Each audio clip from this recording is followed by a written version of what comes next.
Well,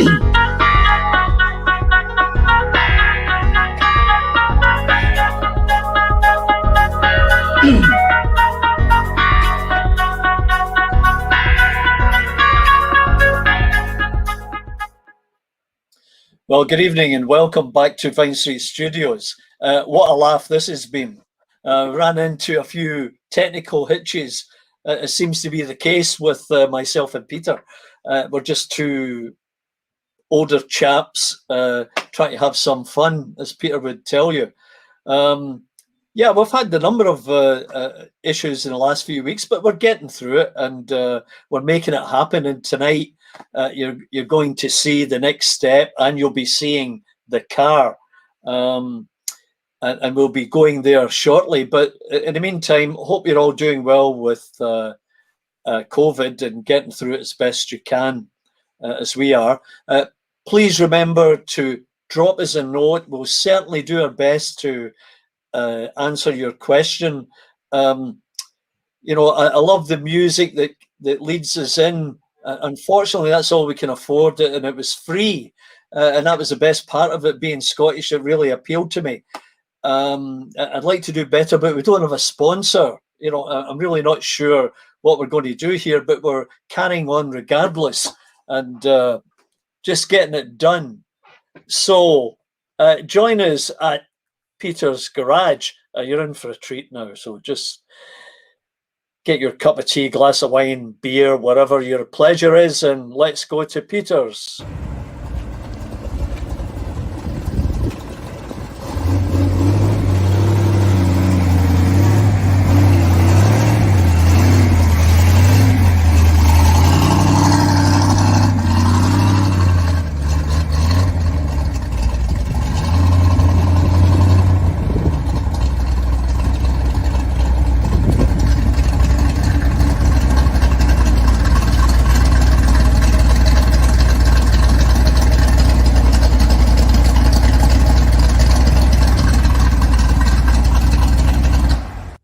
Peter, I see you've got West Coast Customs up there on your wall. I know you've been there a couple of times.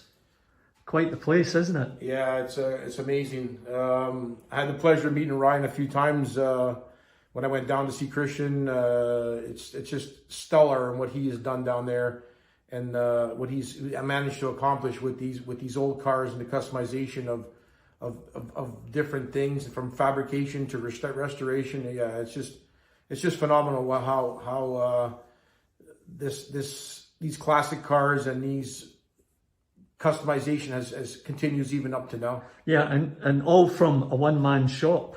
Yeah, and he started it from his dad, and I guess from what he told me, and slowly he got into it. And I remember watching the episodes back in the day when it was Pimp My Ride, and it evolved into there. Yeah, and I had the pleasure to meet Ryan and the shop. Yeah, certainly a highlight of a trip to LA. You know, in the last couple of weeks, you've told us the luminous amount of information about the tags, and like lots of useful information that when you go looking for one of these cars, you'll know exactly what to look for. Now, maybe you can show us where it actually resides on your vehicle. So there you go, Charlie. It's right here on the firewall. You'll notice that there's a little square plate. That's your trim tag. So rivets are very important, and these are the actual codes that we did talk about on the last couple of episodes, where it shows the build date, the year, the model number, the assembly line number, the color of the outside of the car, UU, which is Le Mans blue, and 717, which is the standard medium blue interior. That's all the information that's available on the 68 on the trim tag. Okay, so having found that, where else on a vehicle would you start looking for tag numbers, as an example? Peter, most cars, as you know, will have a plate on the inside of the door. Could you tell us the relationship of that to the tags, if any?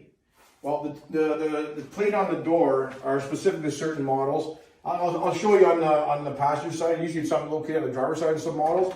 But it would be here. There would be a sticker with the actual serial number and possibly the build date of the car. Really, other than the build date of the car, there's no correlation between the sticker and the actual trim plate. Okay, now what about the VIN number? The VIN number on these cars are located on the dash. So Charlie, on this particular vehicle, you'll notice that it's here on the dash pad below, above the trim and below the dash pad. And so that's, guaranteed. You check that with the tag in the engine compartment. The only thing that you'll be able to see from the serial number and the tag is the model number, which is the first 5 digits. Oh, that's good information. Right. So many little things that you really need to be aware of when you're searching for one of these cars. 100%. Really got to do your research. Yep. Okay, Peter, is there any other places in the engine compartment where we might want to follow through and find another reference number of any sort? Good question, Charlie. Underneath the heater box there, when the car is disassembled, there's an actual area where the heater core is. Right below the heater core, there is also the same stamp name as what's on the cowl area. So there is another VIN stamp on underneath the heater box, inside there. So Peter, I see some serial numbers on a lot of these cables and hoses. Can you give us some feedback on that? Are they really important? They are, Charlie. Most of the time, it's very hard to find a car that has all the original hoses on it, but thanks to a lot of reproduction companies, they do reproduce the hoses as best possible. General Motors used to stamp the hoses with white numbers or their logo specifically on the heater hoses, and also some models did not have any stamping but had very fine rib lines on it that were specific to different models. Yeah, there's the numbers for the glass. Right. Even the front windshield. This windshield was replaced. But you can also get it, you can get them pre-made with all the correct stamping on it too as well.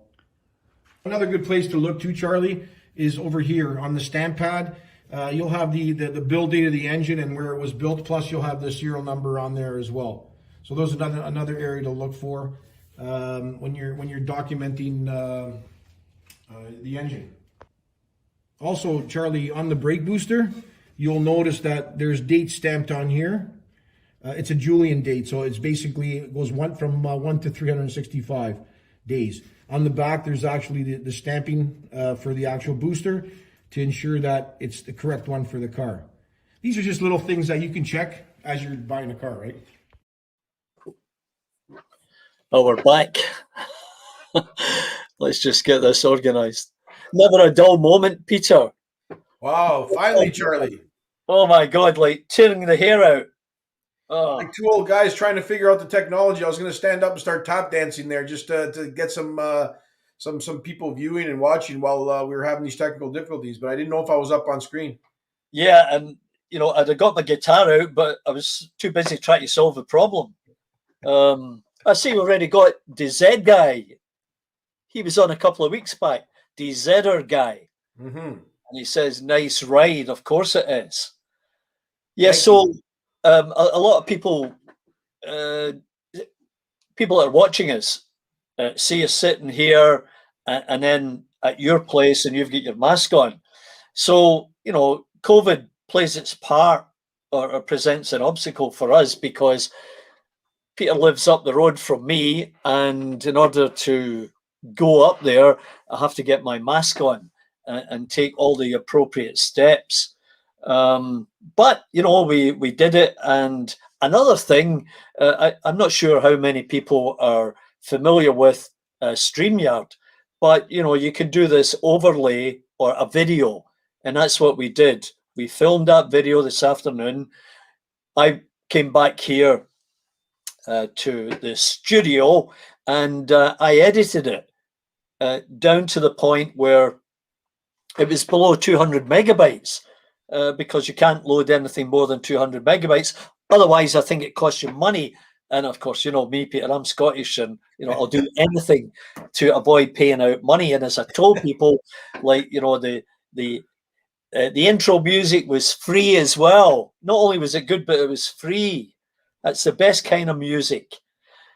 Anyway, yeah, challenges, but at least you've got the car back.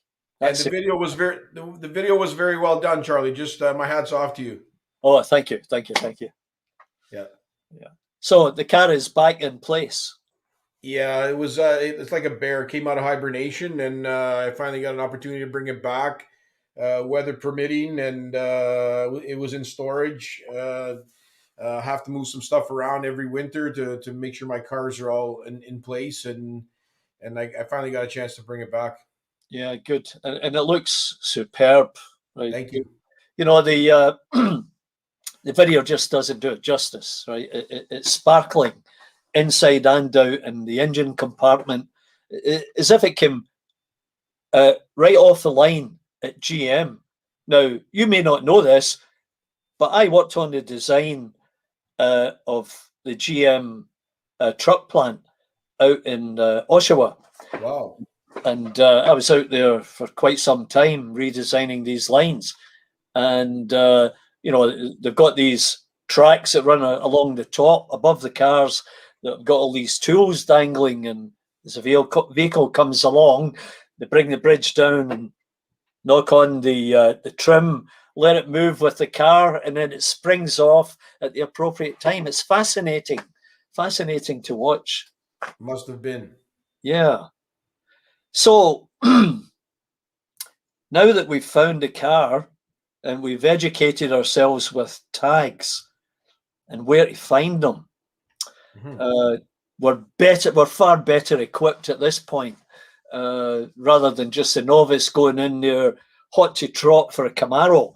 Um, now they've got a couple of sheets of paper that have got good information, like all Mhm. those tags. Mhm. But there's obviously other things that you look for in the car, or you ask the buyer. What about documentation? Absolutely, Charlie. I'm glad you brought that point up. I think you can make a whole another couple of segments just on documentation when purchasing a car. So we kind of got an opportunity to look at one of my cars to see the locations of the trim tags, and we talked a little bit about options on the trim tags, what to look for, and different models. But the documentation is probably second to none. So when you go pick up a vehicle or you're looking at a vehicle, obviously you educate yourself where to look, and then there's obviously the questions that come up during the process of the inspection. Obviously if there's any documentation available, whether it's a protective plate, whether it's a build sheet, whether it's original bill of sale, and ultimately the most important is the born with drivetrain if it's available. That's another very good concrete documentation. Well, let's start off. You can tell us about the trim tag. hmm So the trim tag we talked about, they have the protective plate, which was a almost like a credit card size on a warranty card, which stipulated the customer who purchased the car. So when you purchased a brand new car, Charlie, let's just say it was a 67, 68. A lot of vehicles came with them. You were supplied with a warranty card, and on that warranty card was a metal plate with your name, your address, and specific options that were available on that car.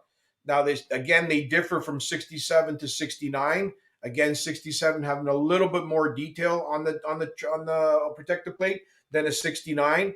Usually on a 67, if I remember correctly, the interior trim was on there, and some other odds and ends from basically the vehicle identification to the carburetor number, differential number, engine stamping, transmission stamping, differential stamping.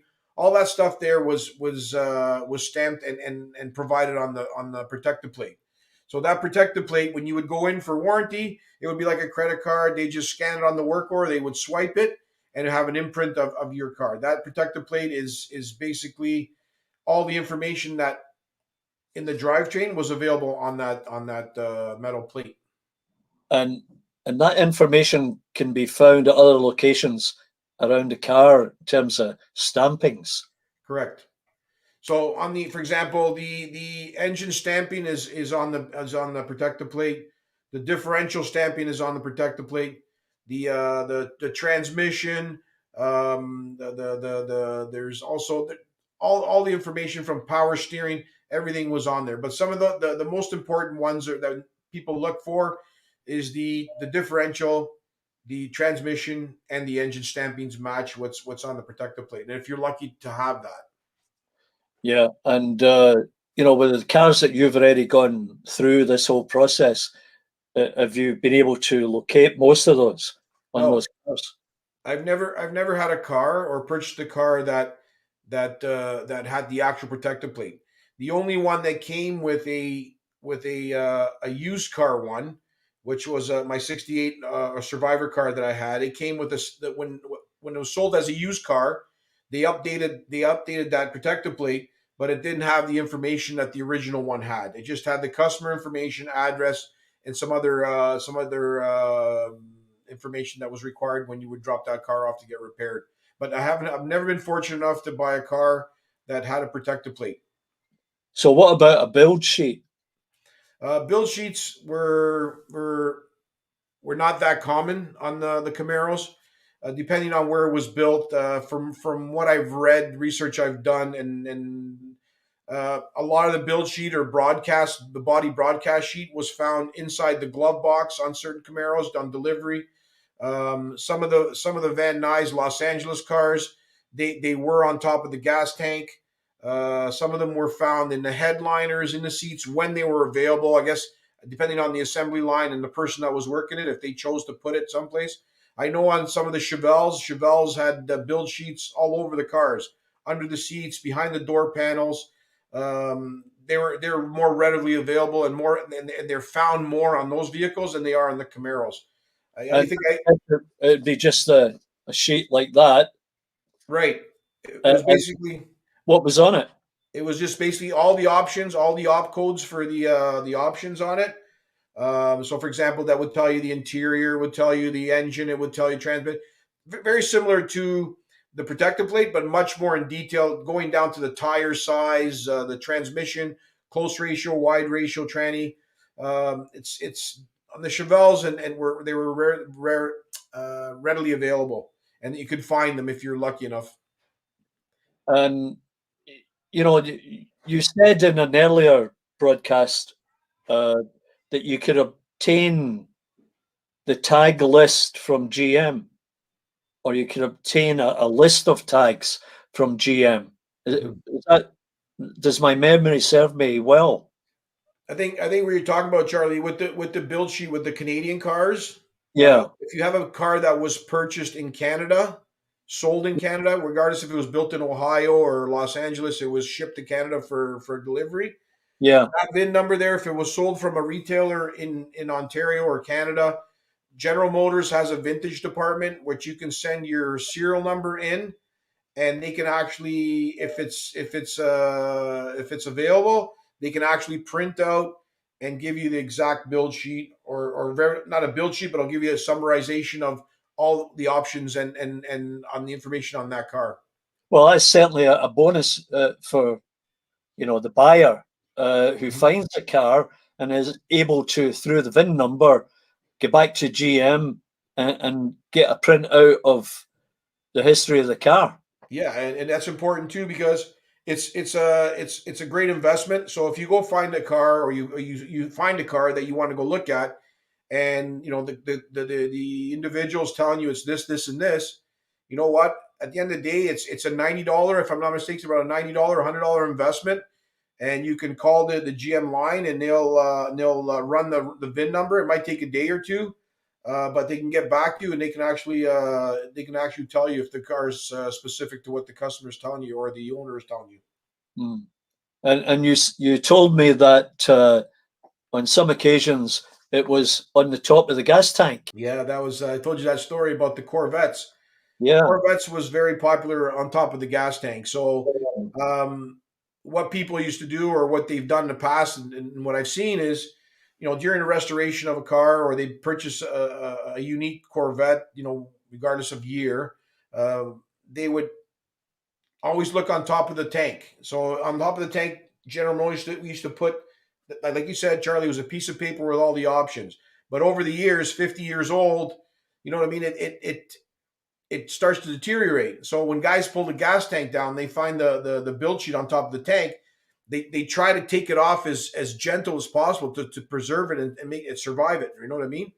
So they just So stuck it on there. They didn't put it in a plastic no, it envelope. was stuck on the tank. So a lot of guys, when they couldn't get it off, and it was potentially damaging some of the important documentation on that build sheet, they would Mm. actually take the original tank out, put it aside, and put another GM tank or reproduction tank back in the car, and just so they would preserve that build sheet. Right, it's very important. Hmm. Yeah. So a couple of things we weren't able to include in the video was we were talking about the leaf springs on Yes. your car, Yep. and that was one area I had to cut out. But you pointed out there was, what was 5 leaf springs as opposed to 4. Yeah, so Camaros came with a mono leaf, which was a single leaf on some of the lower horsepower vehicles and your standard vehicles. Standard option is what I mean by that.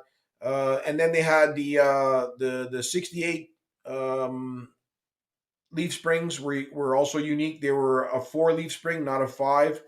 And they had special little dimples on it. The 67, 68, and 69 had the similar leaf spring. I can't remember on the 67 if it was a 4 or 5 leaf, but I'm pretty sure it was a 4 as well. Yeah, and you had pointed out the dimples, but I Yes, couldn't I see showed it you. well enough under the car because there wasn't enough light. But that'd have been interesting information. You go to somebody's garage and they've got a car there. Oh, do you mind if I go under and feel your dimples? Right? I know. So when I was kind of underneath it, and I was kind of showing, you, I almost had to put your hand towards it. I said, "There it is, Yeah, there, Charlie." They're just little raised bumps on every leaf spring, except for the helper one. That yeah, kind of identifies if it's original. And again, if it's not original, there's nothing wrong with it as long as the car's ride height and everything is okay. There's really nothing wrong with it if you're looking for just a driver, right? yeah.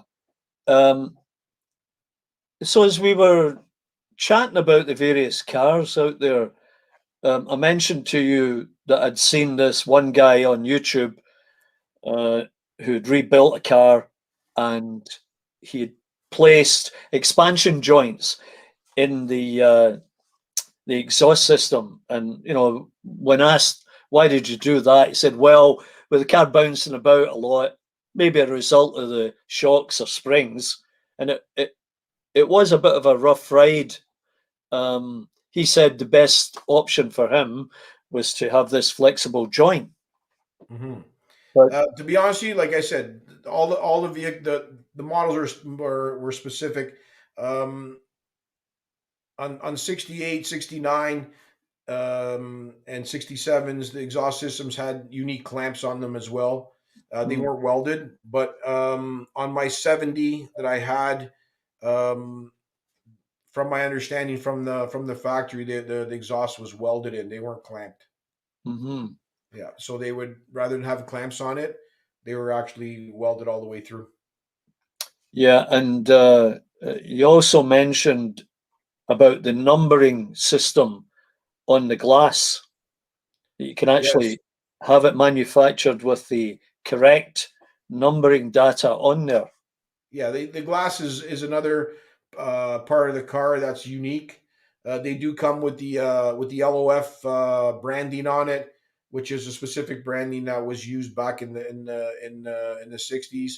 It also has a build date on it of the glass with a and you can cross reference that through different information and documentation to see if it's unique to the car or not. Again, the glass is one of those things that obviously deteriorates over 50, 60 years. If you're lucky enough to preserve it, I mean, like I know on my blue car, that one there, all the glass is original except for the front windshield. Being a Texas car originally, it had the tinted glass on it, and the top of it had yellowed, Yeah. so I replaced it and had the glass reproduced with the proper stamping in it. Mm. Now, I know that you've bought some vehicles from the US, Hmm. and there are obviously certain challenges there, but can you tell us a little bit about the body condition of these vehicles, pending on where they were located? Like if they were located in Seattle, Hmm. where you got a lot of salt in the air from the sea, Hmm. or if it was in Oklahoma, where it's pretty dry, or Arizona, it was a much difference in how the bodies held up. Yeah, usually the southern states, like the more drier, like the dry climate, like in mainland California, Texas, Arizona. Yeah, obviously your bodies are very well preserved, but on the negative side, with the heat and stuff, your interior was like a cracker. It basically deteriorated. Sometimes to get vehicles with original interior that spent all its life intact, yeah, the bodies are very nice, but a lot of time the interiors they get frail and discolored, and so there's six of one, half a dozen the other. But when you're talking about interior versus body, the expense is a lot more for the body than it is for the interior. So yeah, you're going to want to look at the southern states, the drier states, even Florida. Florida, people's perception that Florida cars are great, but if they're more on the inland rather Mhm. than the coast, when they're on the coast, yeah, you're absolutely right, Charlie. There's a lot more uh, things that can occur to that body with the salt in the air, and when it rains, and it could cause some damage to it more than if it was inland. Yeah. Um, well, we were talking about hoses and cables, and how there was original ones that were kind of ribbed. They designed this rib reinforcement into the cables or the tubes, the hoses, but not they're not really manufactured now, but a sort of close, uh, uh, similar type material that's readily available. Yeah. So obviously, when you're restoring cars, the Oh, I think Peter's dropped off. So until he comes back in, my back, Charlie. yeah, you dropped off there a little bit. Oh, is that right? I thought you'd gone to sleep. You know, Must have been my the metal plate in my head there interfering with the satellite signal. probably.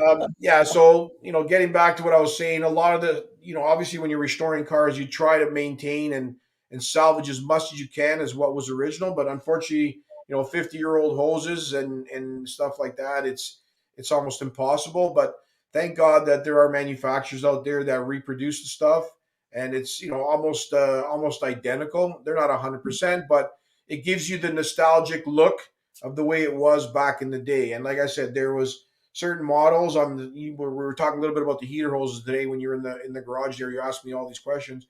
The heater hose, some of them had markings on them, some of them were black, and had on certain models they had ribbing only on there, which were specific to potentially 69s, rather than having the GM logos on it. All the radiator hoses, they had part numbers on it. GM, your smog system, which was your pollution pump, all numbers on there. So it's if you have that stuff and it's in good condition and it's Survivor, yeah, they're worth a lot of money, Charlie. It's worth a Mm. lot of money. Yeah. So let's talk about money. Um, uh, so you go looking for a car. So the two things that really sort of jump to mind are a couple of things: money, time, effort, and skill sets. Right. And I know we've kind of touched on these topics a little bit in the past few weeks, but from start to finish, with the cars that you've done, what's the time frame from when you find that car until you get it on the road? Yeah, you know what? It's a loaded question because depending on, like you said, Charlie, depending on your financial situation, depending on what your capabilities are, if you have to rely on the body shop to complete work, which I mean, like I said, I'm not a body guy, so I don't I don't do body work, but I do all the assembly and the building and all that stuff there and the interiors. I do all that stuff. And I mean, it boils down to, if the timing is right with their body shop and they don't hold you up, you can build a car, and the financial situation is there, you can build a car in a year and have it done, right? It's where the lag time is obviously the body shops, because they it's become almost an extinct art. A lot of body shops do not take on this kind of work anymore because it is very labor intensive, and very particular, and you have to be a craftsman as well rather than just a parts replacer. So yeah, like it could take anywhere from a year to 5 years. It all depends, even longer. Usually, I try to keep mine down to about a 3-year build, if possible, and that's not because of on my end. It's because of obviously who I rely on, whether it's parts supply and whether it's body shop. Yeah. And of course, the other aspect of the project is, where do you put the car to work on it? Like, not everybody's got a double garage, or can work outside where it's not getting snowed on Right. and hail, etc., etc. Yeah, so all these challenges when you go looking to buy a car that you want to rebuild, and as you say, how much work can you do? Yeah, and again, the space is obviously problematic to people that I mean, I try to make adjustments as I get cars and I'm building them. I kind of shuffle things around to make it work for me, and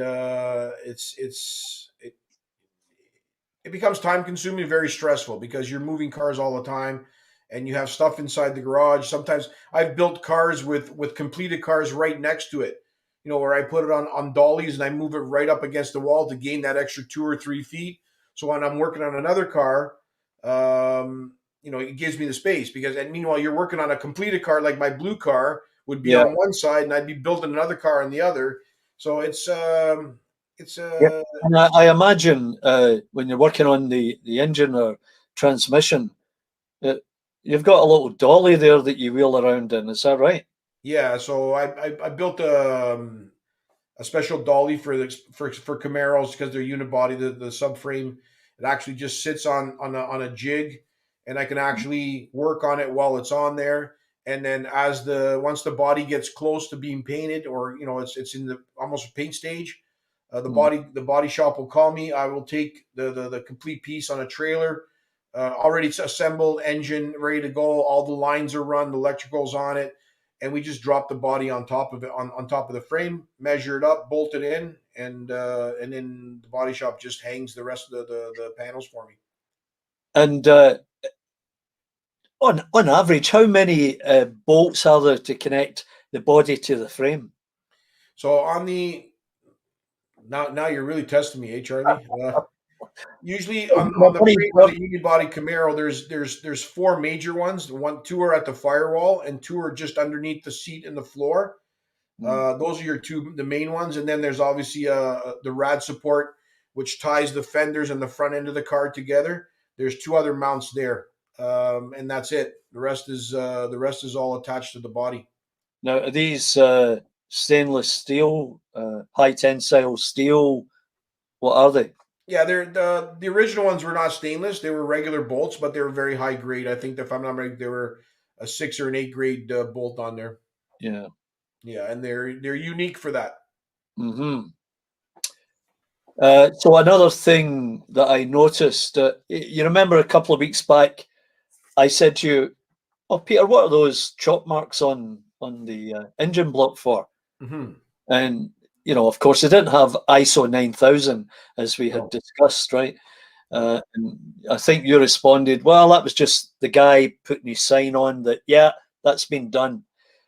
Hmm. But today, I didn't see X marks, but I saw a couple of indiscriminate letters on the Hmm. firewall. What was that? Those are unique to Camaros, and ones that were built in Norwood, Ohio. Obviously the Los Angeles vehicles didn't have those stampings on it. It was just something that was done on the assembly line. If I'm not mistaken, it's um, I can't remember what they signify, if it was paint trim and or powertrain trim and body. It was PTB. were the Yeah, stampings, and yeah, they were just staggered. They weren't. A lot of them were right behind the booster. right. Obviously, on down the assembly line, as they went down, guys would stamp them.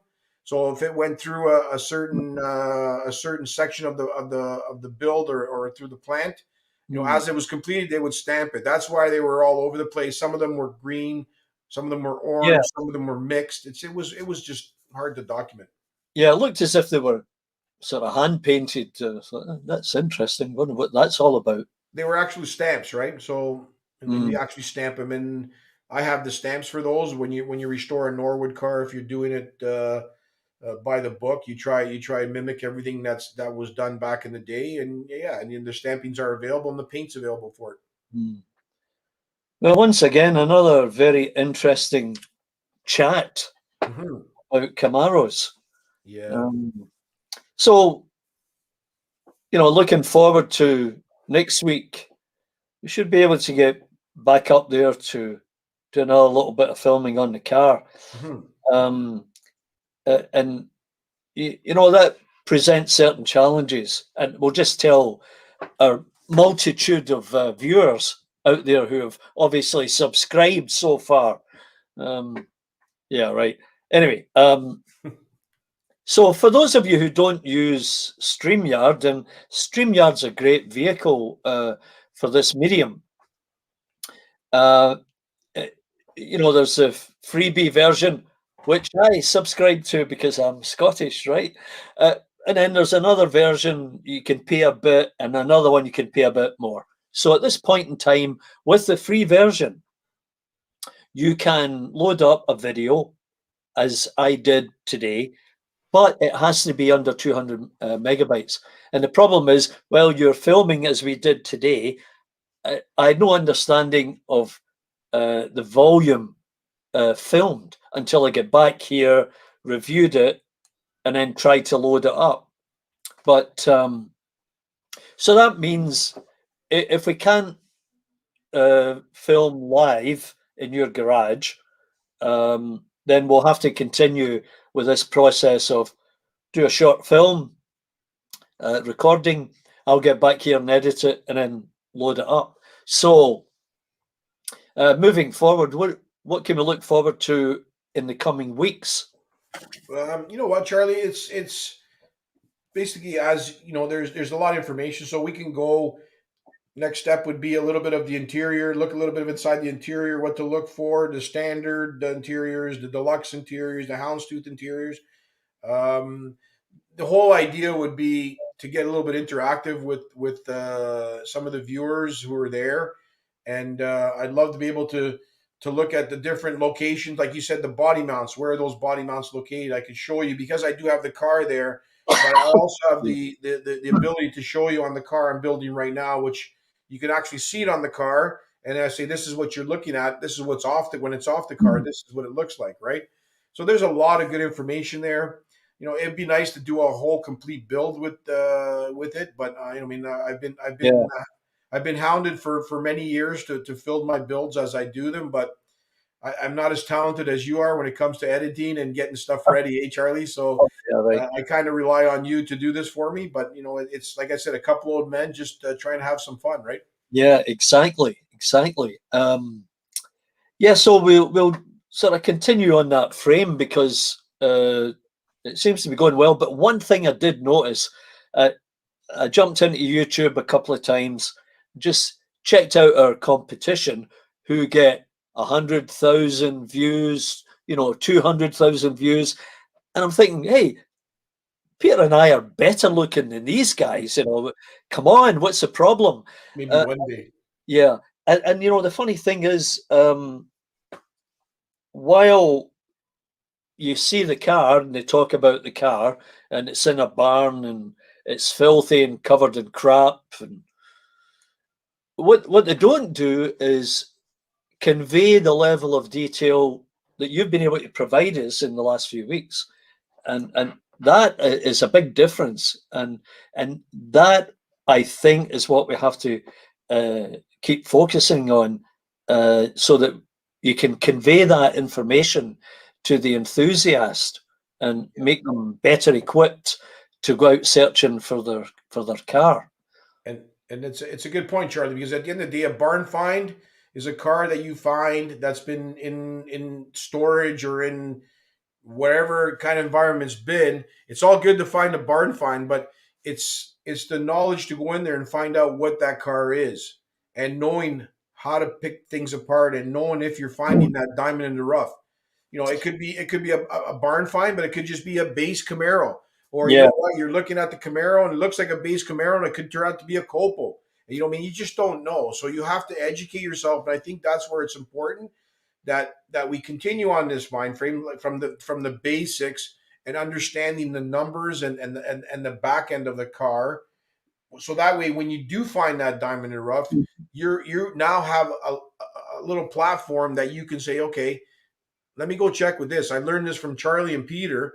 Let me go in there and see if it actually makes sense. And yeah, and you start to compile information and you make notes of it, so that when you do find that diamond in the rough, it's going to be that car that you're looking for, and it's going to be legit. yeah, and I won't mention the guy's name because I can't remember it right now. But I watched this video of this one guy who goes out there and searches actively to find these cars. And he took us on a journey out into the country, somewhere in the States, where there was I'm sure he said it was a 69. And when he got there, it was in a barn, right? And there was stuff around it and top of it, whatever. And he opened the door, and there had to be a whole family of animals living in there at Oh yeah, one point, because there was droppings everywhere. oh yeah, oh yeah. So he thought about it, and he wasn't sure if he would make an offer or not, but decided, well, okay, how much are you wanting for this vehicle? And I think the guy said, I want 15 US dollars. And he said, I don't think so. I'll maybe give you 12. Well, they never made a deal. But later, the guy who was selling it had it relisted for 18,000, because he realized with this guy visiting and talking about the car that he had something maybe of greater value. Right. And you know what? It's you get that every single day, Charlie. You find those cars, and you try. I took kind of told a little bit of a story about a car I found, and you try and do whatever you can. And unfortunately, being in Canada, and when you find that car in the U.S., it becomes a little bit of a challenge to get it up here when you're dealing with the sellers, right? But I Yeah, think next week, if you're okay with it, Charlie, maybe next week we've talked a little bit about the different types of Camaros there are. We've talked about the trim tags, what to look for, and we talked a little bit about the interiors and the different options, and obviously superficial information. But I think next week we'll start looking at some of the locations of where to find these stampings. Like, well, obviously we just showed a little bit of the stamping on the booster and the engine. yeah. Let's look at where you find it on the transmission. Let's look at where you find it on the differential. And Let's look at. Yep, go ahead. on the brakes. On the brakes, all that stuff there. There's a ton of information that's available Mhm. when you're looking at that car. So now that you looked at the trim tag, okay, so it's potentially an X77, which is a base car Z28 and 69. Now let's start looking at what's actually still available on that car from 69. So you're looking at the differential numbers, you're looking at the transmission numbers, you're looking at the engine numbers, and look, obviously there's radiator tags that are available that you can look at. There's the alternator, distributor. There's so many things. I think what's important now is this, we'll stick on the drivetrain, and we'll start to have a little bit of a conversation on where the location is to find these numbers. Yeah, and then also there must be specific guys, and you'll know who they are, that can provide these parts, whether it be original or remanufactured. Mm-hmm. Yep. So Yeah. there's a lot of guys that I know in the U.S. that have a lot of original stuff, like either NOS or original takeoffs from vehicles that are no longer around. So yeah, the parts are out there in the U.S. There's an abundance of stuff, and they're very fortunate that they have that readily available. And whereas in Canada, I mean, there's limited supply, right? Yeah. And at this point, I must give a big shout out to West Coast Customs. Yeah, Uh, to for Ryan there. Yeah, for those who've never been to West Coast Customs, that is a glorious place to go to see wonderful cars that have been rebuilt and just outstanding workmanship. Peter and I have both been there with Ryan and his family, and Musa, the artist who does all the renditions, and Mhm. and he's actually Musa. If you're listening, I'm giving you a shout out here because he's done these T-shirts, Yeah, fabulous looking T-shirts of the cars, right? yeah. Wonderful stuff. So if you're ever in Los Angeles and you're a car enthusiast, see if you can get down to see West Coast Customs, and they've got that walkway above the The workshop. catwalk. Yep. Yeah, the catwalk. Yeah, you can. And there's a 51 Mercury, and it's Ryan's, and it's sitting there. When I was down there last time, it had been scrubbed right down to the bare metal. Uh, Mhm. I guess getting ready to be painted, but and it's been lowered. It's just about dragging on the ground, and it's got those big sort of teeth in the front bumper. Yeah, Cracking looking car, very cool looking. my hats off to Ryan. Great gentleman, great family, and hopefully one day I'll be able to maybe do something with him on a custom job, and say I had the pleasure to work alongside him, and to create something of value, right? So, but I mean, my hats Wonderful. off to him. Great organization, great place. If you're in Yeah, the LA area and you want to see something that's part of history and that continues to go on, for years to come, yeah, you have to go check it out. It's yeah. amazing. Maybe you can get a month's vacation or leave of absence and get down and work there and do something with them. Now, Yeah, wouldn't I'd that be love that. something? And we I'd could love that. film it live from West Coast Customs, the I'd love Charlie and that. Peter show. One day, Charlie, you never know. Yeah, you never know.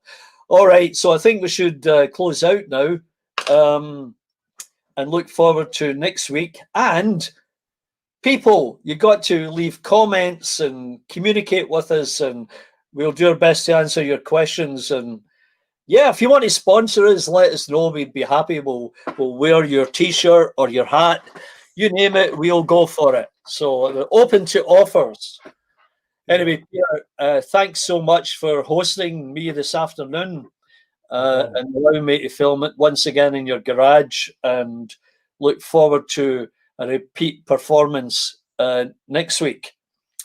Um, Peter? Very good, sir. Thank you so much. It was a pleasure seeing you again today, Charlie. Stay safe. I know these some challenging times right now, and we can't really Yeah, do anything without having the mask on. But hey, you know what? With the mask on, if we can get some information out to these people, and so or to our fans or our so-called fans, yeah, there's millions of them out there. They yeah, don't know. millions of them, Charlie. Yeah, millions. Yeah, Millions. and yeah, Uh, anything that I can do to help anybody, or if they have any questions, like I said, I'm sure there's a lot of people out there that have a ton of information on these cars, but I mean, I'm more than open to help anybody out. Yeah, that's great, and I know you are. Yeah, so once again, apologies for technical glitches that have occurred recently, but I think we're turning the corner on this now. Uh, thankfully, never a dull moment with us two, and thanks to everybody who actually tunes in. 'Cause what I notice is that tomorrow morning or even later this evening, I'll jump onto YouTube, and there'll be so many more people would have watched it on YouTube. Um, the, the, and I don't get it. I don't understand why they don't show up here in the chat line, or maybe they're shy. I don't know, but you Could be know, a you're timing always issue too, welcome. Charlie.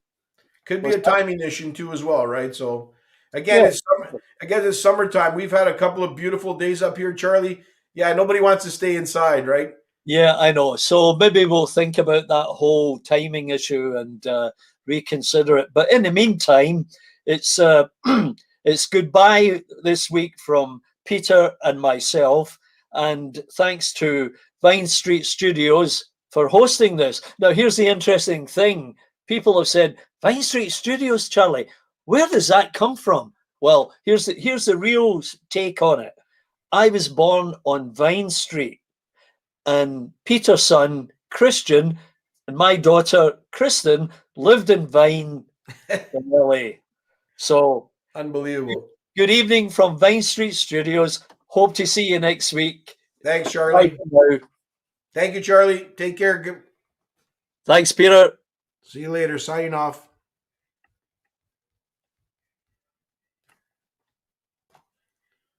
Are you off, Charlie?